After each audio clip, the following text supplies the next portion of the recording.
Hi అండి. మీకు ఒకటి చెప్తాను. రేషనల్ అండ్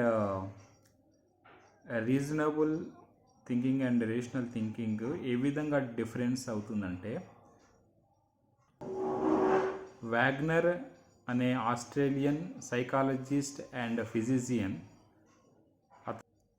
1950, 1975, 1980 ఆ పీరియడ్లో అంటే మలేరియా వ్యాధి అంటే ఇప్పుడు టైఫాయిడ్ ఫీవర్ మనం అంటాం కదా, టైఫాయిడ్ ఫీవర్ ఆ టైంలో సైఫిలిసిస్ విత్ మలేరియా అనే వ్యాధితో అక్కడ చాలామంది చనిపోతున్నారు అన్నట్టు ఆ టైంలో.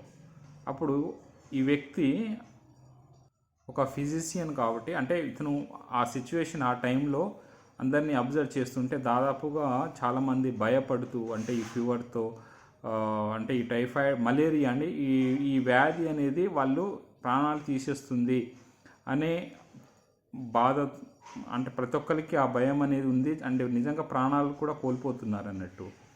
అయితే అతను చాలామంది అతని తర్వాత 2-3 ఇయర్స్ తర్వాత అతను పరిశోధించి అసలు అంటే ఏంటిది, అసలు ఎందుకు అసలు ఈ వ్యాధి ఏంటిది అనేది గ్రహిస్తే, కామన్గా ఆ వ్యాధి వస్తున్న వాళ్ళకి నార్మల్గా ఫస్ట్ జ్వరం అనేది వస్తుంది అన్నట్టు, హై ఫీవర్ అనేది ఉంటుంది. సో ప్రతి ఒక్కరికి హై ఫీవర్ ఎందుకు వస్తుంది, అసలు ఫీవర్ రావడానికి గల కారణం ఏంటిది అనేది అని మన బాడీ ఫీవర్ అంటే టెంపరేచర్ను మనకు హై టెంపరేచర్ రావడం దానికి మెయిన్ ఉద్దేశం ఏంటంటే మన బాడీలో అంటే దాన్ని ఫైట్ చేస్తుంది అన్నట్టు. అంటే మనకి ఇప్పుడు ఇన్స్పెక్షన్ అయిందంటే ఇప్పుడు సైఫిలిసిస్ మలేరియా దానికి వ్యతిరేకంగా మన బాడీ అంటే మన ఇమ్యూనిటీని పెంచి, అంటే హీట్ టెంపరేచర్ ఇప్పుడు నార్మల్గా 104 డిగ్రీ ఫారెన్ హీట్ మరి అంటే అంత టెంపరేచర్ వరకు మన బాడీ ఆటోమేటిక్గా హీట్ ప్రొడ్యూస్ చేసి దాన్ని ఎగెనెస్ట్గా ఫైట్ చేస్తుంది.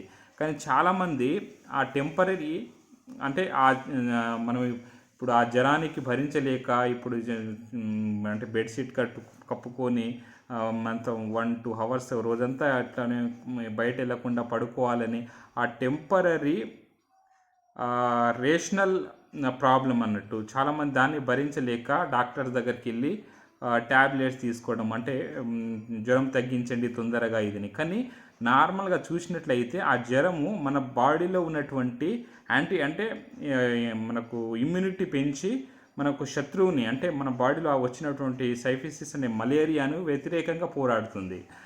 అది తర్వాత అతనికి అర్థమైంది. దాన్ని మనం గుర్తించినప్పుడు సైంటిస్ట్కి నోబెల్ ప్రైజ్ కూడా రావడం జరిగింది. యుఎస్ఏ గవర్నమెంట్ గుర్తించి అండ్ ఇప్పుడు నోబెల్ ప్రైజ్లో అప్పుడు నామినేట్ చేసి నోబెల్ ప్రైజ్ కూడా రావడం జరిగింది. అతను ఏం చేసిందంటే ఆ వ్యాధి ఉన్నా వాళ్ళకు చెప్పకుండా మీకు సాధారణ జ్వరమే అని చెప్పి ఇది తగ్గిపోతుందని వాళ్ళకు సపరేట్గా ఉంచేవాళ్ళన్నట్టు. ఎలోన్గా ఆ వ్యాధి వచ్చిన మలేరియా వ్యాధి సోకిన, అంటే అప్పుడు ఈ ఫ్లూ మలేరియా ఎక్కువ ఉండేది, చనిపోయేవాళ్ళు అప్పుడు ఇండివిజువల్గా ఉంటే అప్పుడు ప్రతి 10 మందిలో 8-9 మెంబర్స్ చనిపోయేవాళ్ళు. కానీ అదే వాళ్ళకు ఫీవర్ అని చెప్పి గుర్తించి ఇది వ్యాధి కాదని వాళ్ళకు ఆ సైకాలజికల్ పరంగా వాళ్ళు ఏంటంటే ఇంతకుముందు చనిపోతున్నారు కాబట్టి ఇది మాకు వచ్చితే మేము కూడా ఆటోమేటిక్గా చనిపోతున్నామని వాళ్ళు భయంతో ఉంటే వాళ్ళకి అది కాదు, ఇది నార్మల్ ఫీవరు అని చెప్పి వాళ్ళని సపరేట్ ఉంచడం వల్ల 10 మందిలో దాదాపుగా 4 మెంబర్స్ దాని నుంచి రికవరీ అయ్యారు అన్నట్టు. అది కాలక్రమేణా తగ్గుకుంటూ వచ్చిందండి దాని నుంచి డెత్ రేటు. అంటే ఇక్కడ రీజనబుల్ డెసిషన్ అని నేను ఎందుకు అంటానంటే, నార్మల్గా మనము రేషనల్ డెసిషన్ అంటే జ్వరం వచ్చింది డాక్టర్ దగ్గరికి వెళ్ళామా అప్పటివరకే టెంపరీగా తగ్గించుకున్నామా, కానీ ఆ జ్వరం ఏం చేస్తుందంటే మన బాడీలో ఆటోమేటిక్ హీట్ అంటే యాంటీడోట్స్ అనమాట, అంటే ఇమ్యూనిటీని, అంటే మనకి ఇప్పుడు మన బాడీలో మనకు వ్యతిరేకంగా వచ్చినటువంటి ఆ జబ్బుకు వ్యతిరేకంగా ఇమ్యూనిటీని పెంచుతూ దాన్ని పోరాడడానికి హీట్ ప్రొడ్యూస్ చేస్తుంది. అదే ఫీవరు లాజికల్గా చెప్పాలంటే. కానీ మనం ఏం చేస్తాము, అది టెంపరీ భరించలేనప్పుడు రేషనల్ థింకింగ్తో మనం ఎమ్మటి ట్యాబ్లెట్ తీసుకోవడము అలా చేస్తాం. అప్పుడు మన ఇమ్యూనిటీని మనమే చంపుకున్నట్టు అవుతుంది అన్నట్టు. అదేవిధంగా ఈ రేషనల్ థింకింగ్ అంటే అసలు ఏంటి దీని లాజిక్ ఏంటిది, ఇది పర్మనెంట్గా దాన్ని క్యూర్ చేయడం అన్నట్టు for a long time result rational thinking ఉంటుంది. ఓకేనా, సారీ, రీజనబుల్ థింకింగ్ ఉంటుంది. రేషనల్ థింకింగ్ అంటే టెంపరీగా దాన్ని చేస్తాం, కానీ ఫర్ ఏ లాంగ్ టైం మనం దాని వల్ల ఇంకా ప్రాబ్లాన్ని ఫేస్ చేస్తామన్నట్టు. అదేవిధంగా సైకాలజీ ఆఫ్ మనీలో ఇప్పుడు మనము నార్మల్గా ఎట్లా ఉంటుందంటే తొందరగా అంటే చాలా షార్ట్ పీరియడ్లో ఎక్కువ మనీ రావాలని ఉంటుంది. కానీ అది షార్ట్ పీరియడ్లో మనీ వస్తే ఎంతే త్వరగా మనీ అనేది తొందరగా వెళ్ళిపోతుంది. అది రేషనల్ థింకింగ్. ఓకేనా. రీజనబుల్ థింకింగ్ ఏంటిదంటే రానున్న 4-5 సంవత్సరాలు 10 సంవత్సరాల్లో ఇప్పుడు మీ మనీ మొత్తం ఈక్విటీలో పెట్టేశారు అంటే ఆ ఈక్విటీ మొత్తం కొలాప్స్ అయితే మనీ మొత్తం పోతుంది కదా. అట్లా కాకుండా 50% ఈక్విటీలో, 50 గోల్డ్లో లేకపోతే బాండ్స్లో, సెక్యూరిటీ బాండ్స్లో, ఈ విధంగా డైవర్సిఫైడ్ చేసినట్లయితే అది reasonable thinking for a long టైంకి మీకు ఒక వెల్దీ అండ్ ఎసెట్ అనేది క్రియేట్ అవుతుంది.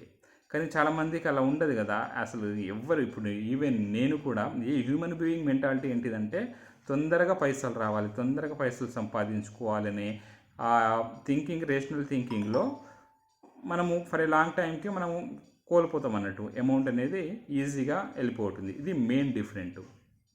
సో ఐ హోప్ కొంచెం rational thinking and reasonable thinking అసలు ఏ విధంగా ఇన్వెస్ట్ చేయాలి అండ్ నార్మల్ డిఫరెంట్ ఏంటిది అనేది మీకు అర్థమైంది అనుకుంటున్నాను. అండ్ ఐ హోప్ ఈ వీడియో నచ్చితే లైక్ చేయండి అండ్ ఇలాంటి మరైన ఇన్ఫర్మేషన్ కోసం మన ఛానల్ను సబ్స్క్రైబ్ చేయండి. And see you in the next video. Bye bye.